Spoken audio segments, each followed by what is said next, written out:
joining us this afternoon. Yes, thank you for having me here. I really greatly appreciate it. Yeah, I appreciate your time and appreciate you making the trip. We have for you 12 questions today, and I think you should have a list of those in front of you. And so we're just going to kind of do a round robin around the table, and we'll ask those questions. But before we do that, we're going to do some introductions. Okay. And I would also say about the 12 questions that you have in front of you, the last one is an opportunity for you to ask questions of us so that you can be thinking about that in the back of your head as well as we're doing this. We've got Barb Dorn with us from MSBA. Yes. I think you know Barb. And She'll be my timer yes, over here. she'll Yes, be I your got that. timer. Okay. She'll give you the 30, the 15, and the 5. Yes. And we'll try to stay on track as much as we can. Sounds Okay. good. All right, so we'll go ahead and get started with introductions, and we'll start down here with Michelle. My name is Michelle Brecken, and I have been on the board starting my 4th year. Great. I'm DJ Donlinger. I've been on the board the same as Michelle, 4 years. This is our 4th year. Great. Sarah Spear, I've been on the board. I was appointed, so I'm between years, about 5.5 years. Randy Hedman, and I have been on the board also for 4 years. All right. Hi, I'm Stephanie Edelman, and I am studying my 2nd year. Okay. John Ward, and I've been on the board 4 years. All right. Thank you for those introductions, and thank you for your service. I know it's a lot of time and effort to be part of a school board, so thank you for doing that. Appreciate it. And I get to start off the questions. awesome. So, tell us about yourself and why you are interested in becoming Brainerd Public Schools Superintendent. All right, thank you. So I'm Dr. Mike Neubeck. My career goes back quite a ways, but I started as a English teacher in a small Catholic school, and I was telling my kids, hey, you need to chase your dreams and all that, and then I wasn't chasing one of mine. So I actually left education, which was a kind of a great break for me, but I was chasing my dreams, and I went to umpire school and became a minor league umpire. I was in for 2 years, and then I left. I retired from that part of baseball and came back into education. I worked at Hill Murray High School. I was working there in the off season. They offered me a job as an English teacher and a dean of students, and that started my leadership career. And then from there, I was at Columbia Heights as an AD, and then moved back to the other side of town in the cities to the North St. Paul, Maplewood, Oakdale. I was a high school assistant principal. And then the middle school needed a younger male to help with those middle school boys and so forth like that. So they moved me or asked me to move over in the same district. It's a large, North St. Paul, Maplewood, Oakdale is a large district, first ring suburb of St. Paul, very diverse and economically challenged and so forth. So I spent the next 4 or 5 years there as the middle school assistant principal. Loved it there. And then moved out. My first principal job was in Shakopee. And I went out to Shakopee. A big challenge there for me was I was a principal on special assignment to start the middle school program with the middle school philosophy, with teaming and so forth in Shakopee because they were growing so much. And I was supposed to take the 5th grade teachers or the 6th grade teachers out of the 5-6 building, elementary building, and the 7th grade teachers out of the junior high and bring them together and make a middle school. My first day on the job, the superintendent pulled me aside. It was my first principal job and said, hey, we need you also to be an elementary principal in that 5-6 building. I'm like, okay. So I was an elementary principal as well as putting together that program. So I was able to do that in Shakopee for 4 years, and then I went back to Matamidi as a middle school principal, and I was in Matamidi for 11 years. That's the area I grew up in. And then from there, I became the superintendent, was chosen as superintendent of Byron Public Schools. And I was a superintendent from 2021 to 2025. And then I left there. And this year, I am the interim superintendent at Jackson County Central Schools, right on the Iowa border, right about an hour from Sioux Falls. It's a great little district, and so I'm presently there. Why do I want to be here? Why wouldn't I want to be here? When you look at your website and you look at all the opportunities that you have for your students, for your community, when I look at your mission statement, just those first words, to educate and inspire each student, and then also create lifelong experiences. And when you look at your core values of belonging, of opportunity, of grit, those sort of connection. When you look at my Clifton strengths, if you've done the Clifton strengths, 2 of my top 5 strengths are my first one is being a relator. And so those are the key words that really go to my strengths, is relating to people, relating to the community, trying to find those opportunities, trying to find success for kids and for staff, and bringing people together. And then also, having a safe, inclusive environment. Over my career, I've been in small private schools. I've been in very high-functioning academic schools, low-functioning academic schools, some with very high economics my shoulders were done by some of the parents, the doctors, and so forth. And I've also been in some that have been very challenging. So again, I think I bring a lot of experience to Brainerd, and I think that it's an opportunity where I can continue to grow as a leader, because I've been now a superintendent for, it will be 5 years, and I'm ready to take that next step. Great, thank you. I just have a, Yes, more of a comment than anything else. Minor league umpire. yes. And then I spent the next 23 years after that, even while I was being in education with the St. Paul Saints and doing that and all that. I did that league for the next, till 2016. Yeah, I played with the Twins in the New York Penn League in Geneva, New York, and I was with them for 1 year in 1970. Boy, I'm aging myself. Before they had TV. That was even a little bit before Before they me. had TV. That was Before they had before TV. me a little bit, but yeah, I did not go to the New York Penn League. I was in the Pioneer League my rookie year, and then in the Midwest League my second year. Sure. And then I retired, but I did have a son who was drafted by the Marlins as well Cool. in 2015, and my youngest son, just as a connection, is played the last 4 years at Missouri and is pitching this year for the Indiana University. Fantastic. Yeah, so I'm all about that whole sports-related sort of baseball thing. Well, I just had to make a comment when you said you're a minor league umpire. Yeah, It's don't hold that against me, by the way. No. It's hard finding umpires, high school. hey, So, hey. okay, all right, sorry. DJ's We can turn. talk after. We'll talk We afterwards. can talk after. We know you retired because you got sick of people asking if you were blind. Get some glasses up. All right, you ready? Yes, absolutely. Describe a time when you identified a persistent challenge in the district and introduced a new approach that improved outcomes for students or staff. And how did you support the staff through the implementation? Yes, so when I was in Byron, they had a great program when I came in called the Profile of a Graduate.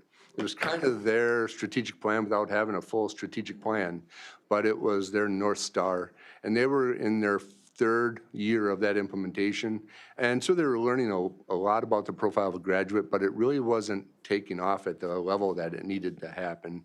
All the hands-on information or the learning that we want them to do, the project-based from middle school through high school and so forth, and then the end of the year, the profile that the seniors did as they walked out the door and got to meet with people and do their presentations, it wasn't taking off. And that was really an issue because then it kind of felt like it was sputtering a little bit. And the staff really weren't getting behind it so we decided then over my last couple of years there to look at, Profile of Graduate 2.0. How can we change it? What are the things that we need to do to really make it more robust for kids? We added at the middle school, they were doing projects that, for example, they would find out and get all these ideas from themselves, and they would present them to the mayor, to me as superintendent, to community businesses and so forth, and then they would choose one of those, and they would make things during the school year to collect money or make money and so forth out of their STEM classes. They would make that, then at the end of the year, for example, one year what they did is they made a prototype of a cubby, and then they had a digital at the top, kind of where you put in a code. So a student who had, needed toothpaste or needed some other necessity but didn't want to go in and see someone or whatever, they could go onto an app that the students created, and they could put in that information. Here's what I need. I need toothpaste, I need deodorant, I need whatever. It would go to a teacher. That teacher then would go put it into that cubby, which they had a prototype and then made. And then at the top, they would send that student, here's the code. It's in there, the code. They go into this room, they go in and hit the top. It would open up the door. They could grab this stuff and walk out without anybody else knowing what was happening. And so that was a real life situation that they were helping their students, and they did that each year trying to find new things to help either in the city or whatever. those are the things that we came up with to really bolster the profile of a graduate, and that was in middle school. And then they had a food truck, they use a food truck, and a business class and fax department ran that. And then at the end, again, they would have these huge presentations where kids would sit at tables and we would invite all business people coming in, again, the mayor, others, to come in and sit down with our students, and they'd say, here's what I learned when I'm here at Byron, here's what my plans moving forward, here are the areas of my core values that we talked about or learned about in Byron, and here's how I'm going to carry those forward. Again, it's about taking the things that we were trying to teach them and make them robust. But we had to get the teachers on board. We, as administrators, we had to figure out what the plan was, how it would be better, and then how do you get those teachers on board? Because they're the ones who are going to have to, if they're not excited about it, they're not going to get the kids excited about it because it's just a thing to do. But it wasn't. It was really something that took off, and then we publicized it as much as we can to show all the great things our kids were doing. Good idea. I've got your next question. What does an effective superintendent-school board partnership look like in practice, particularly when addressing complex or controversial issues? No surprises. It really is about no surprises. It's about me as the superintendent who is working closely with the administrators, with the teachers, with the community, to be able to come to you as a board and say, here's what's going on, here's something that's out there, here's something that happened in school today or whatever, and drop you an email, because you will see people in the community, you'll see them at the grocery store, you will see them wherever, or they'll email you and say, what's going on with this? I don't want you to be surprised. At the same time, if there's something that's on your mind, I would hope that you and I could have a conversation. I'm all about meeting. It could be weekly, it could be monthly with board members and sitting down with them. I meet weekly with our board chair to sit down and say, what are the issues that you're hearing? How do we want to move forward with these topics? What can we do to be better? And it is really about communication. And when you're looking at those complex situations, it's really trying to understand perspectives. I need to understand your perspective, so there'll be times when I might reach out to you and say, can we meet? Or there's going to be times when you're going to call me. You have my cell phone, you would have my email, you can call me out even on weekends. I'm an empty nester, so I'm available usually, where you can call me and say, I have a question, or this came up today, and this is something I'm thinking about. Can we talk about it? And we just have a conversation. We are the leaders of this organization, and we have to work together. People have to see us together. If we're going to build trust in our organization, they have to see us working together. They have to know that you have my back and I have yours, and we have the teacher's back, and that we can understand where they're coming from. We trust in their expertise, and we want to be able to support them. But we're going to run into a lot of difficult situations. You have 6,000 students here and almost 1,000 staff members. You're not going to go without a year without some real issues or something coming up. That's where we have to work together. It's about developing systems, and it's about developing relationships with each other as well as with the people who we serve. Thank you. I've got the next question, Dr. Newbeck. Yes. Give an example of how you have held an administrator accountable for behavior that conflicted with district values or ethical expectations. How did you approach the conversation, and what did you learn from it? I can actually think of two. When I was in Byron, I worked with an administrator that he liked his programming. He liked what his building, and that was his building, but didn't deal all the time with how best to deal with parents and how best to deal with the public and so forth. And so when I would hear about that, I'd go sit down with him. I mean, I met monthly with our principals anyway, and I still do. And then I sit down with them and we talk about issues. But in that case, I wouldn't wait till the month meeting. I would go over and see him right away. And I would talk to him. Here's what I'm hearing. What are you feeling? What's going on? What was your perspective of it? And, and I understood that that's what he liked. He had very high standards. And some people didn't quite understand that. And the way that he approached things may not have been best, but we had a great relationship where if I asked him or told him, this is what I'm hearing, this is what I would see, and this is how someone's feeling, then, he would come around, he would. And then just recently I had an administrator that tried to take a cell phone away from a student, and that angered parents and so forth like that. And, we talked about what that meant. I'm fortunate enough that I've known him, even though I've only been in Jackson County Central for 8 months or so. I've known him for 5 years. And so him and I could sit down and I'm like, hey, that didn't go so well. You didn't do it. We I don't play it off as nothing, but I bring it up to him because I knew how he would react to it.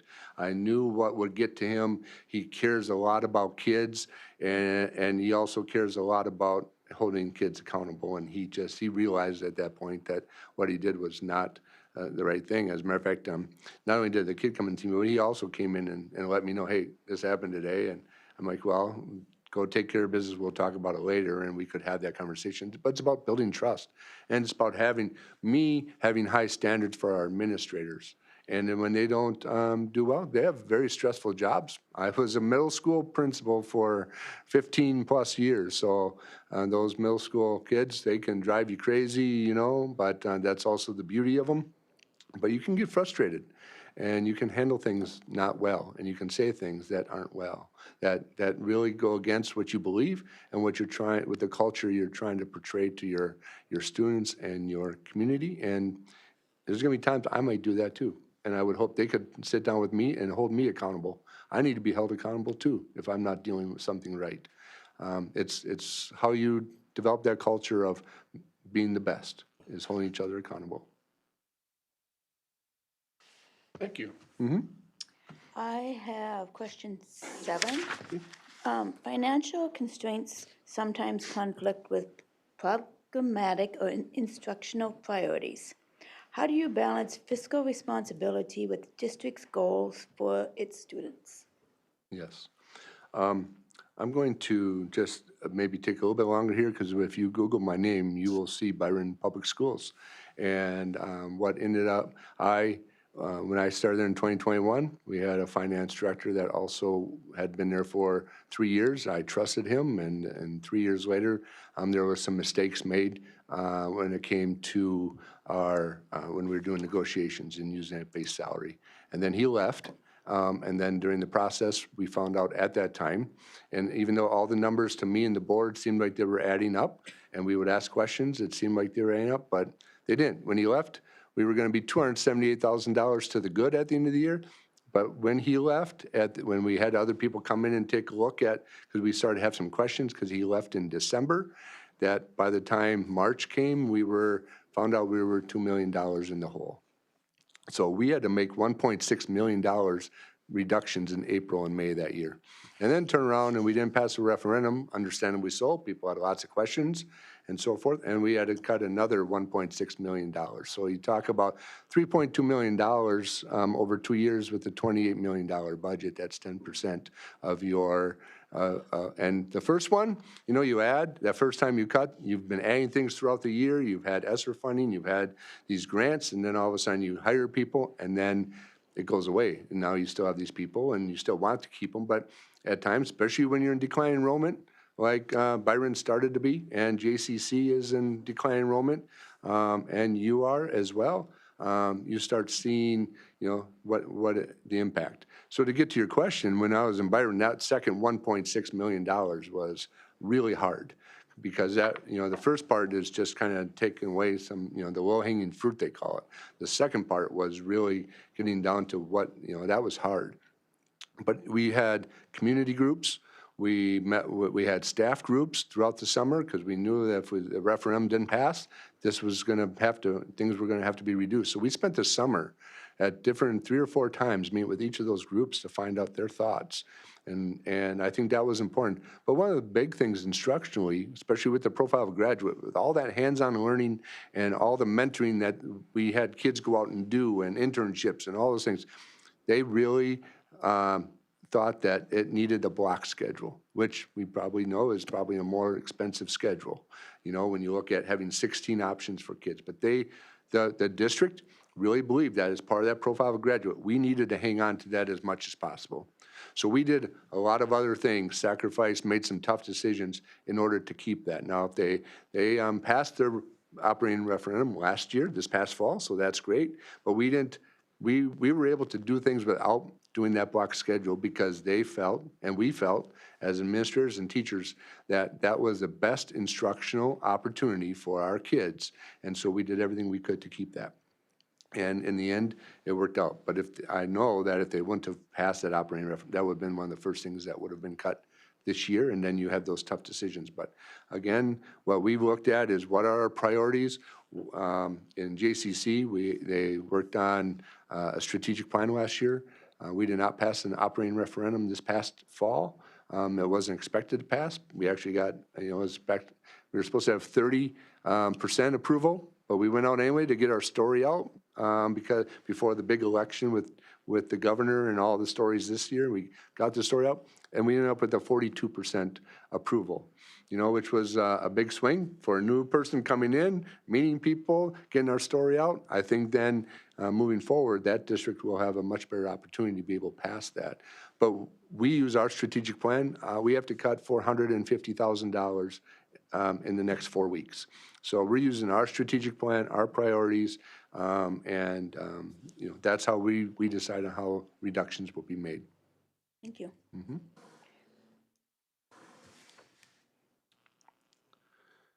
John? I know I'm next. I'm just writing a few things down. Just a minute, please. Dr. Newbeck, thank you for your patience with me. The next question, Dr. Newbeck, is what does a strong, coherent academic program from pre-K through high school look like? And what role should the superintendent or school board play in building and sustaining it? Yeah.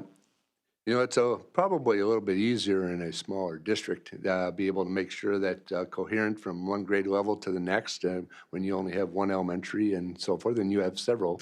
And so it's really about working with your teaching and learning, working with Carrie Ross as the executive director, and really meeting teachers and understanding a curriculum and having that curriculum for people to work through. Now, I've also worked in districts where we haven't had a curriculum. Jackson County Central, we just purchased a new reading curriculum because we waited until the science arena was done, and all of our staff was trained, and now we have a K-8 curriculum. But for many years, they did not, and so it was really about looking at the benchmarks, looking at the essential questions, looking at the state standards, and then making sure that people understand at each grade level what needed to be moved forward, moving to the next grade level. That was hard because some people have interests. They like to teach certain things more than they like to teach others. And all of a sudden then when they go off and you have your K-4 schools and they're in 4 different buildings, and then you move them to the middle school as 5th grade, now there might be a few holes that you have to fill. So it is really, K-12 is about finding those stepping stones for each grade level, what needs to be covered, how does it need to be covered, and then you work with your administrators, you work with your instructional coaches, and you make sure that the fidelity is being done.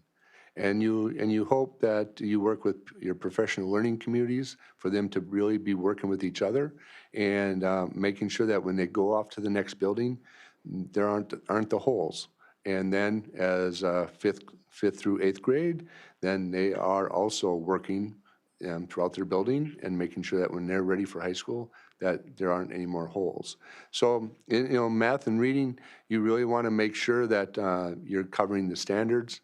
You're making sure that you're covering what your community expects to be covered, and you're talking at the next, you're having those vertical alignments. We in Matamida used to take a staff development day in the morning and just do vertical teams. So we had K through 6, for example, English, It just wasn't first grade English meeting together or second grade. It was K through 6. And we split them up into groups and started talking about what do they see as difficult at each grade level? What is the grade level ahead seen from the grade level below? What are the kids coming with? And you try to build that alignment. As a superintendent and school board, our job is to give them the time and the resources available to be able to do that. Our job is to be able to trust our professionals and and give them the information they need, and but mostly the time as much as possible, and again, trust their expertise, and then come back and report to us and report to you as a board. Here's where we're at. Here's the holes that we're seeing. Here's how it's affecting our instruction, and here's still our challenges. And then if they have creative ways and innovative ways to fix those challenges, then we have to do the best we can as a board and superintendent to support them along the way and to understand where they're at and how we can help them be better educators for our kids. Dr. Newbeck, have you had any experience in pre-K or early education programming? Me personally, no, I'm a middle school, high school guy actually when teaching, but I've worked in, our districts have worked in we've always had pre-K, kindergarten type, but I haven't been involved with their really their curriculum moving forward.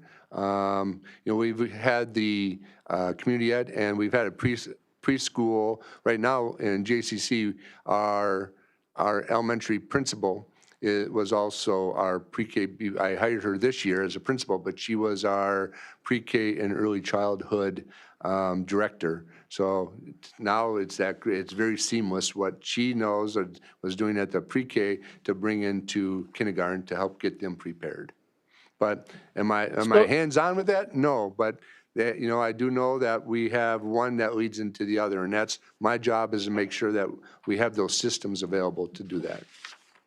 And that's what I meant, that you have experience with pre-K and early ed in your district that you've been in, superintendent-wise. Yes. Thank you. Okay, I'm asking the next question. So describe a time when you led or supported the implementation of practices aimed at improving student safety and/or mental health, and what prompted the work and what changed as a result. I'm going to go back to when I was in North St. Paul, Maplewood, Oakdale, working as an assistant principal. And, as that district-wide, no, but this is what I learned when it came to mental health and it came to student safety is we were a pretty tough school. We had a pretty tough clientele, and the discipline and so forth in our school was not very good. And so what I did was sat down with a group of teachers and across our 6th, 7th, and 8th and said, what can we do to improve this? As an assistant principal, here's what I'm seeing. We're sending kids, at the time we had a timeout room housed by paras, and kids would be sent there the last 15 minutes of the day. A 45-minute class, they were tired after the last 15, 6, 7, 8, and they're like, start messing around, and teachers say, go to the timeout room and finish your work over there instead of working with our kids. And that was, to me, that was a big problem. And so we, as many schools have done in PBIS, is we instituted what we called Mustang cards. And I wanted our staff to recognize all the great things kids were doing, because a lot of times those kids were misbehaving because they didn't feel supported, they didn't feel heard, they didn't feel like the teacher cared about them. And so we had to find ways to do that. But at the same time, and so we had drawings and we had, buckets full of Mustang cards, and it improved. Our timeout referrals were almost none by the end of the year. We really worked on that, and just the culture was different. But I also invited kids to do Mustang cards for their teachers. And that, to be able to give kids the opportunity to recognize the great things their teachers are doing at the end of the year, all the teachers asked for their stacks of cards, because they wanted to go back and read all the things the kids said about them and kind of bolstered them up. The other thing that I did for my doctorate was that, we had a homework help, that kids were sent to homework help, either before school or after school, but it was with a different teacher. It was with somebody that maybe they didn't even know, or a different grade level. And what we did was we had the benefit of team time, where we carved out some team time. And we took 20 kids that were part of that team who had D's or F's on 3 or 4 different teams and 3 or 4 different, or 3 different middle schools in our district. And I did my doctoral study was pulling kids in 1 day a week to be able to work with our staff, their teachers.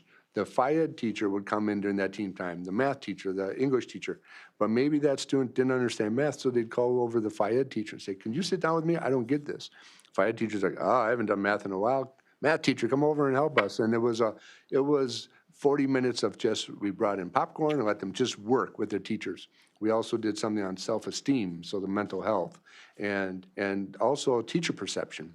The teacher perception of kids changed entirely because they saw them in a small setting and not the big classroom setting. They saw what their needs were. They looked at data. They did the things that we would expect people to do, but they did it in a small and very concentrated level. And for the kids, their self-esteem went up. And at the end of that semester, we did that first semester, we had 20 kids, D's or F's. At the end of the second semester, we only had 2 that had D's. And and it really showed that building those relationships and those Mustang cards and the culture of that building totally switched. And I'm very proud of that as part of my career. Great, thank you. Okay, thank you.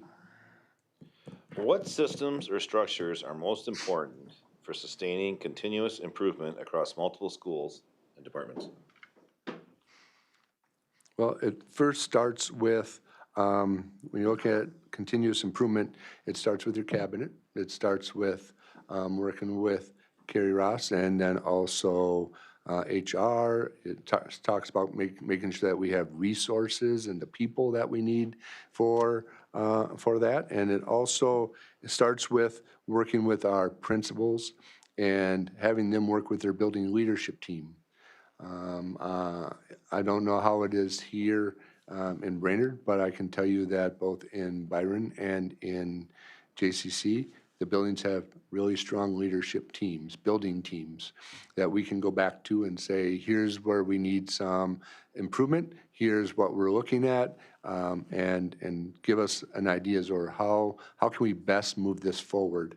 And then you come back as the admin team and you talk about, is it working? Is it not working? And you have conversations amongst your admin team about what are they seeing as those struggles, as those challenges, and then how do we solve those moving forward? I think it's really important also then that we put information out to the building leadership team, then works within, usually they're people from each department. They go back to their department, they go back to their PLCs, and they start working on a problem. If you can have some sort of action research that they can work on and they can see that there's a reason why you're doing it, and they understand the reason why you're doing it, and they can see some effective change for kids, they're willing to buy in. But if things are going to struggle, it's because you don't have the buy-in and you've asked them to do something that they don't understand. So it's really about giving, again, tools to our staff, working through admin, working through the building leadership team to give tools to our staff to really reach out as what do we want to do to improve? Why do we want to improve? And be as specific and as concentrated. And I always tell staff, let's be laser focused on this problem and how do we fix that problem so that we don't get, because there's a lot of things that happen in education that can be distracting and take you away from that focus. So you really have to work with your admin team about what our goals are and what we need to see as improvement, and let's get laser focused and then bring that back to our buildings moving forward. Cool. I've got your next question. What does your research tell you about the use of Chromebooks and cell phones in the classroom? Well, One time I went to a tech conference and I heard George Corus say, you know, Chromebooks and technology are great tools, but they are not a way to teach kids. They are not to be used as the educator. They are to be used as a tool. And, you know, our kids are on Chromebooks and screen time and so forth. We at Jackson County Central just, you know, picked Savas as our reading curriculum for K-8. And we are going back to, we do have kids who have Chromebooks and iPads, but we're going back to the workbooks and the hands-on and doing some of those things because it's really important that they get that opportunity to do so. We're seeing a change in that. And we don't want to be the Chromebooks and the iPads as the teachers.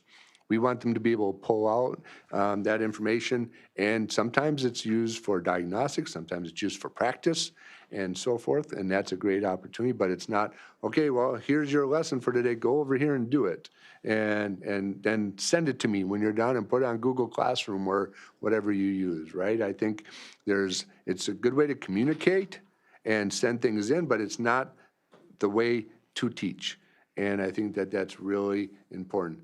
On cell phones, we all have them. And I know there's been a lot of talk about it, a lot of direction. I think that's age appropriate. Elementary schools, we would not have cell phones available. They stay in their backpacks, or even younger. We ask people not to send them with their kids, even the Apple Watches and all those things. Middle school, when I was a middle school principal and our districts in Byron and JCC, I come to school because at the same time, a lot of our kids are in activities and they're after school and they need rides. And sometimes there isn't somebody in the office and they're going to need their cell phone. It's not that they can't have their cell phone. It's that at 8 o'clock when that bell rings until 3 o'clock when that bell rings, that cell phone is in the locker at the middle school and they're not being used. They don't bring them to lunch. They don't bring them in. We tell parents, if you need to get a hold of a student, call the office. We'll get a hold of the student for you. We'll get that message to them. But we really want to stay away from that distraction, especially with the middle school brain and the middle school mentality. That feels like their lifeline. Now, when they get there with their friends and they're playing games in the morning before school, great. 8 o'clock, boom, that cell phone is gone for the day. And it's the culture you build, and you tell them why. And then I think a lot of our kids appreciate that. Then when you get to high school, they're a little bit more free between classes. Sometimes they have jobs and they have to get a hold of somebody and so forth. You allow them to have them at lunch. They're a little bit more responsible. But we have the caddies in our buildings at JCC where they come into a classroom and they have to put them in the caddy if they even have them. But if they're seen and they're, and so forth with our teachers, then we deal with that. But again, it's a progression as they get older. But you want to eliminate or at least minimize as much distraction as you can because we want all the kids' attentions on our teachers and on our learning. Thank you. I have a question. Yes. What's your belief in the elementary? You kind of alluded to it, and I just want to give you a chance to expand it just a little bit on pencil and paper for elementary kids. I really like it. I will just tell you, I appreciate it. What we do is we have iPad carts. We don't send home iPads but we have enough iPads for each student that if we know snow's coming or I-90 is going to be closed the next day, we might send them home and then we have some programs off of Seesaw that the kids can work with or try, because a lot of times the parents don't have the paper at home, they don't have with some of our lower income, they don't have the tools at home. Sometimes we have to send home a puck, because they don't have internet at home. So we know, our teachers know who those are, but we don't send home iPads with them. We keep them in the classroom with their iPad carts so that if we need them, they can use them. Again, it's a tool, but anytime a kid can take from thinking from here down through his fingers onto a pencil and write it and be able to see it, they call me old school or whatever it is, that's kind of how I think, people learn. How did I learn today? I sat and took notes and I wrote everything down. I didn't use a computer to do it. I wrote it all down because it transfers right back into my head. And again, they're tools. They're efficiency tools. You can go on and help, for kids or actually for adults, emails and you can develop lesson plans and so forth using technology. That helps with efficiency, but they're not, there's still a lot of issues with them. And I really believe that the pencil and paper, especially for younger kids with the motor skills, that's really important moving forward. Thank you. Oh, I guess it's my turn. All right. Let's see here once. With reading proficiency below 52% and math below 43% in Brainerd School District, what would be your plan in the first 2 to 3 years to raise academic performance? How would you measure the successes? And what evidence from previous leadership experience shows that you and your approach can produce measurable gains in both of those areas?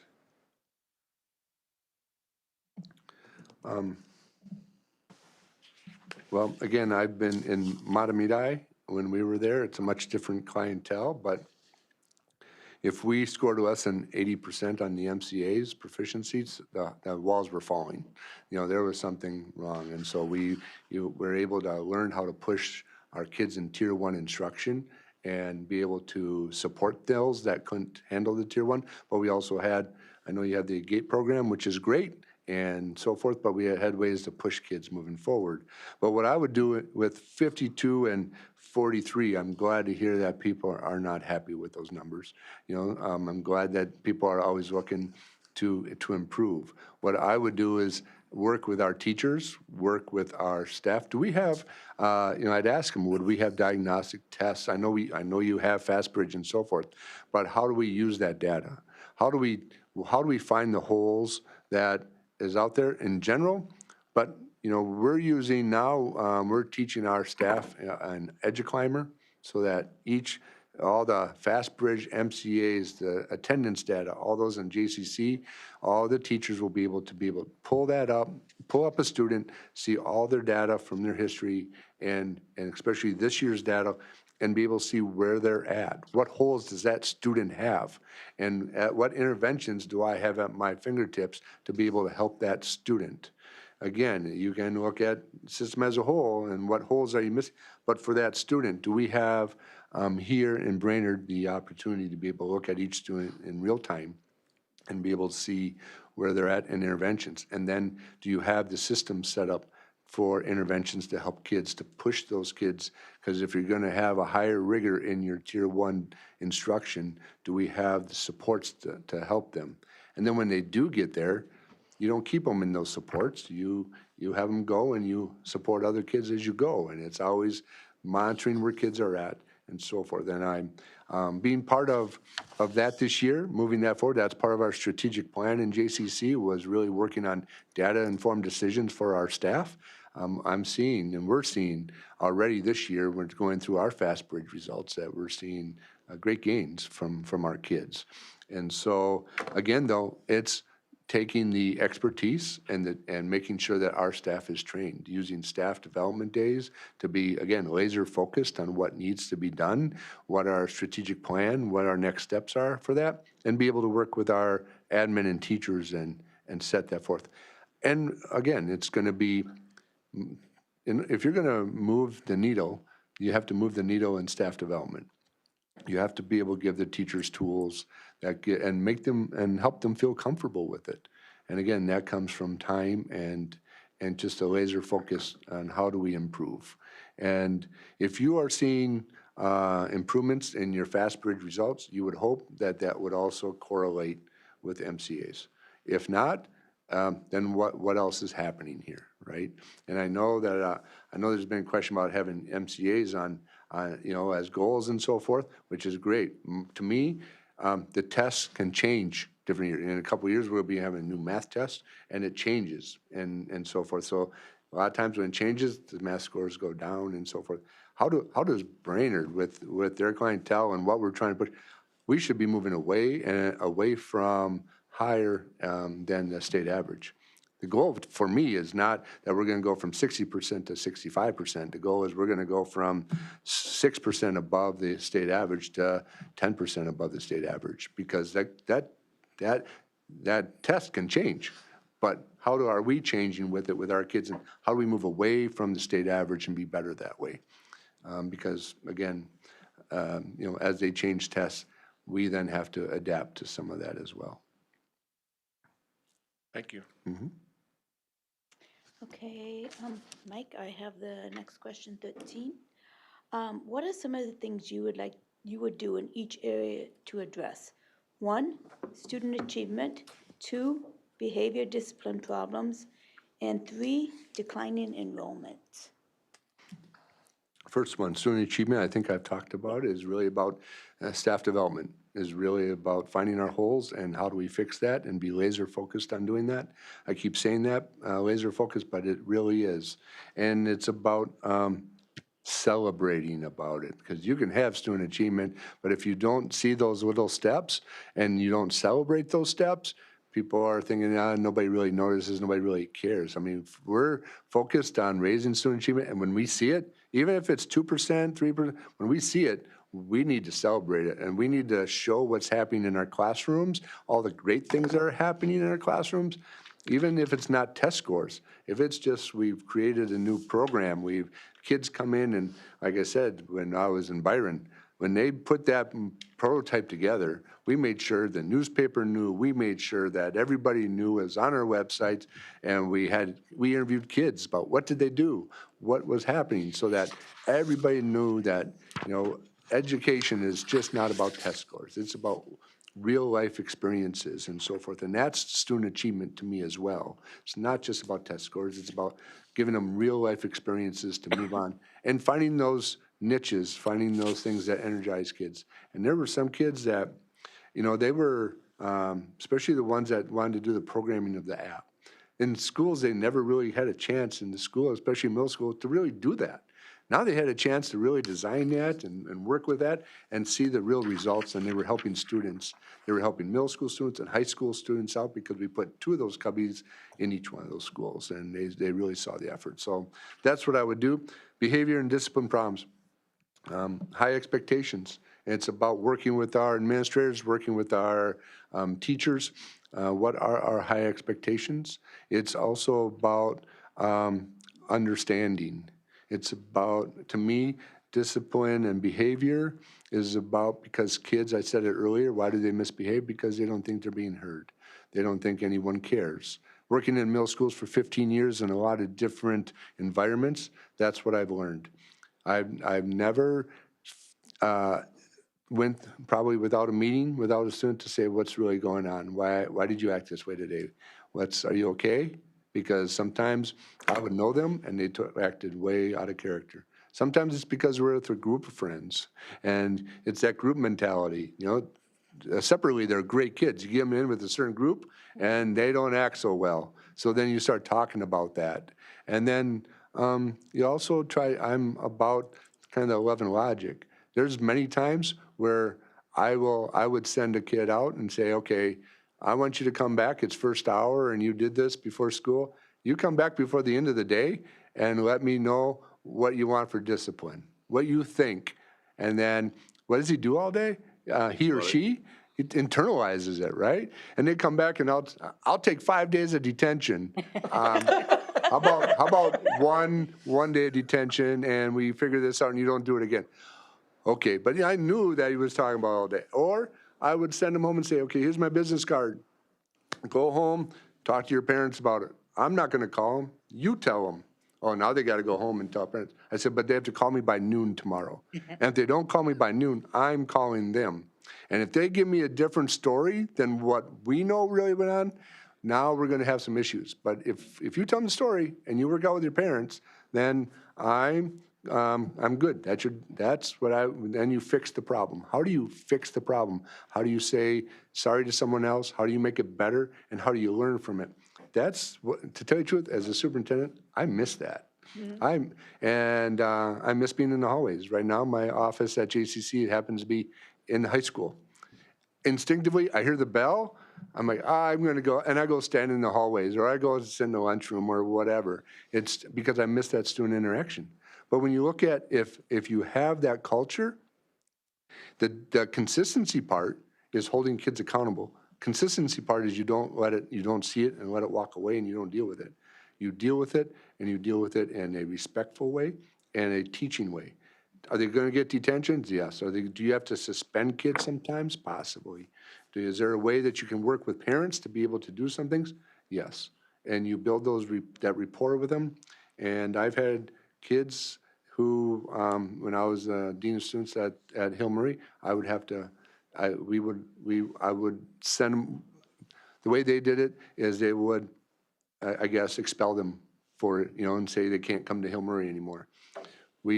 He came in and talked to me with his family over the summer. We let him back in. There was an issue going on in the building. He came into my office, closed the door because he didn't want anybody to see, and said, "You need to know that there's kids on your computer. They got into your computer. They're up and he took care of me." So, it's those things that, you build those relationships. They made a mistake. You had to do something but then you build those relationships even after the fact. And I think that's where discipline problems are, but you hold them high accountable. The last part is decline enrollment. Thank you, Barb. The last part is decline enrollment. We're facing it. You're facing it. We're facing about 60 students at JCC in the next 4 years. And when you have 1,000 students only, that's quite a bit when you're looking at 60 students in the next 4 years. We were facing it for the first time in Byron when we were doing it. So what do? You make sure that you're not losing any more kids. And the way you do that is you take care of them. You make them feel like they're special. You make them feel like they're getting what they need, and you develop programs for that to happen. And you try to keep those programs. I know that, I drove around the district this morning. I actually came up last night and I drove around the district. It's pretty vast and you have lots of competition around for kids to be able to go somewhere else, especially if it's closer. What we need to do is have programs here and celebrate it and be able to show people this is where you want to be, to the point where maybe they go tell other people in other districts and they want to open enroll. In Matamidi, we had 30% of our students were open enrolled, very high functioning, because we had a program, and compared to other places like Stillwater, White Bear Lake, bigger schools, and that's what you're facing here. The smaller schools can say, come to us because we're smaller. And so you have to be able to say, here's what we have to offer, because Brainerd would have other things to offer than other schools don't. So you have to promote that, and you have to put it out as much as possible on your websites or whatever. What I started in Byron and in Jackson County Central was smaller district, but on Sundays at 4 o'clock, all of our parents and our students and probably about 150 of our community members who have signed up for it get the Husky Howl. And when I went to JCC, I was told, hey, we are an athletic school that offers academics. Our football team was 26-0 the last 2 years and won the state tournament the last 2 years. And, my first day on the job was working with the softball issue. But, we're an athletic school that offers academics. I'm like, I want to turn that around because there's so many great things that are happening because we didn't want anybody leaving and we want more kids to come in. That's how we're going to combat this enrollment. So every Sunday I send out information. We put it on our website so everyone can see that. I have my own article that I put on about something with our strategic plan, something that's happening in our buildings.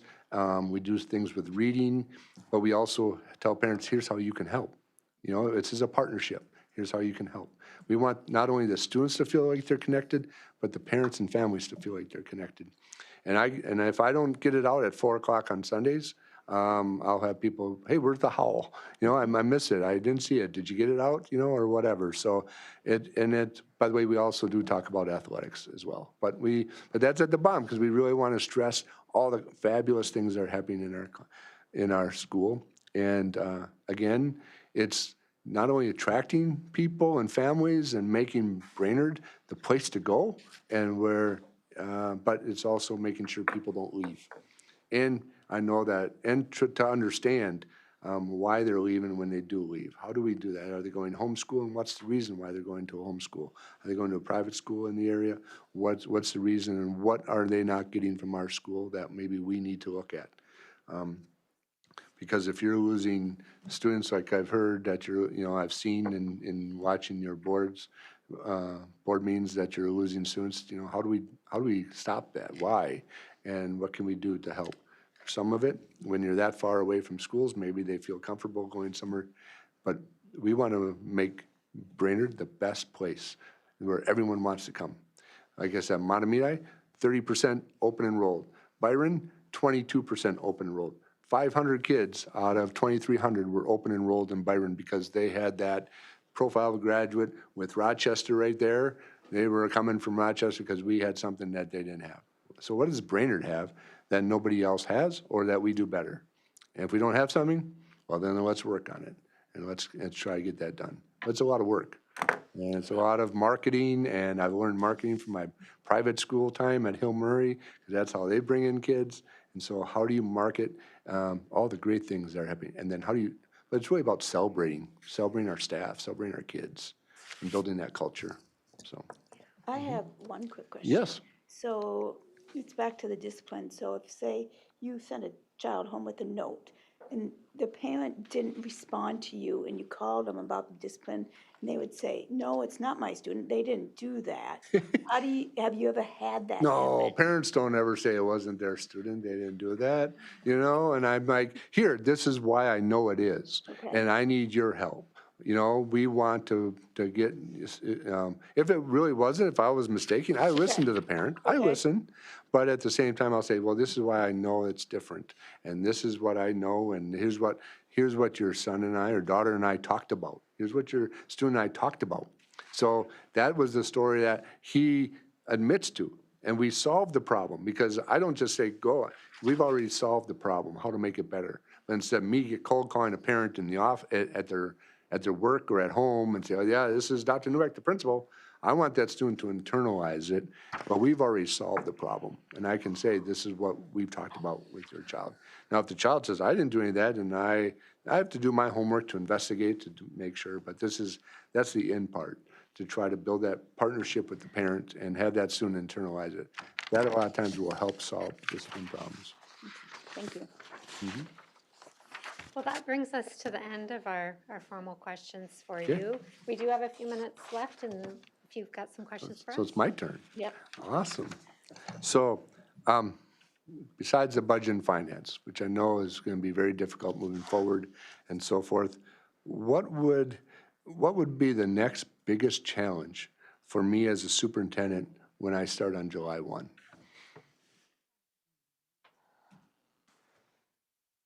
I don't want to come in stumbling and not being prepared. So I want to come in on July 1 and be ready to go.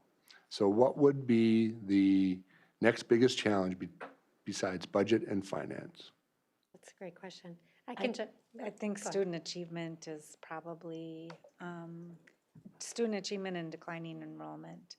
I think those are the two biggest issues in my mind. And those fix the other problems. Yeah. Yeah. I would think that it'd be you getting around all these buildings and meeting all your administrators, and, I mean, it's not, you're gonna do that, but I mean, it's just, there's a lot of places to run around to. I know. Pretty busy first couple of weeks, I would think. For 6 months, because Probably. I plan on being in, right now I'm in, our building's grand, there's a lot less, but I'm in there at least once a week. Even if I have to drive the 9 miles over to the middle school in Pleasant View Elementary, and I'm there at least once a week, checking with kids, checking in with staff.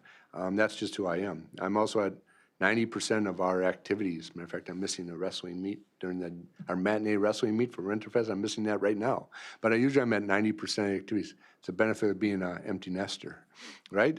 But I get to meet a lot of people and hear from a lot of people, and so that's one of my strengths, is to be able to do that. But And I think that's important, because I think, building trust will be key to some of the changes that we need to make, and some of the, programs that you're going to want to implement, and just building that trust, not just within the district, but outside the district as well with our community.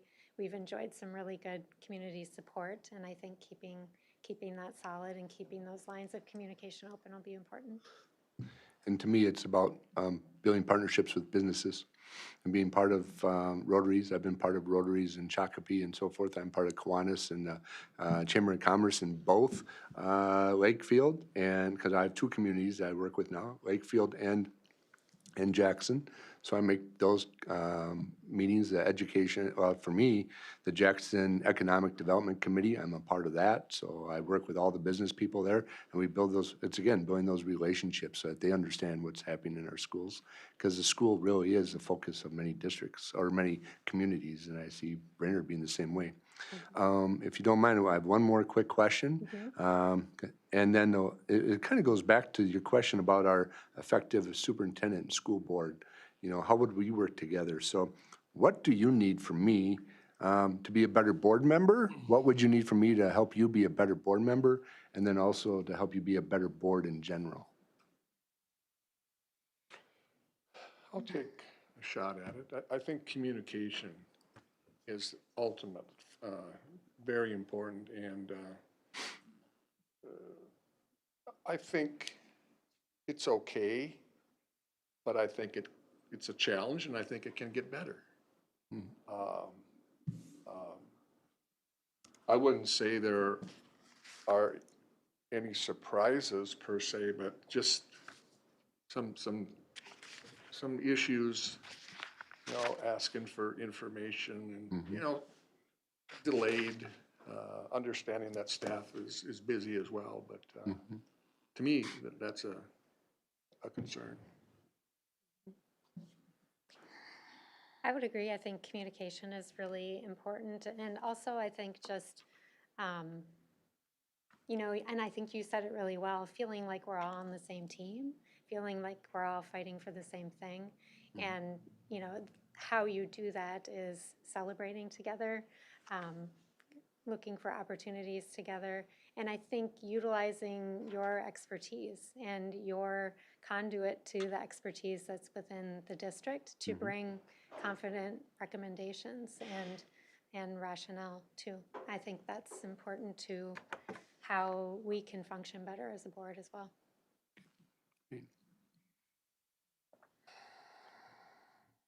Great. Well, I'll leave it at that, and I thank you for your time. And Thank you. I'm sure the 2 days gets to be long, and now you have some more work to do. So again, I appreciate you inviting me and being able to meet with you. I really enjoyed it, and I hope you have a pretty good picture of who Dr. Mike Newbeck is, so. Thanks, Mike. Thank All you, right, Dr. thank Newbeck. you. Appreciate your time. Thank you. So board, you need to finish the form, and then we'll have a break while we tabulate everything, but I do have some information to give you to get a head start on the conversation. I want to hand out some proposed round 2 questions, so during the break, if you want to go through and pick like 10 or 12 each, that'll be something that'll save time when we start talking about round 2. So if you're looking for something to do during the break, I can help, Oh, that's what I'm looking for. okay? I was What did gonna you go to the say? bathroom. I'm looking for something to You do. can do that too, you can do that too. If you're looking for something to keep you busy. Oh, I don't need anything. Give me something Let to me tell do. you. Yeah. Sounds like my old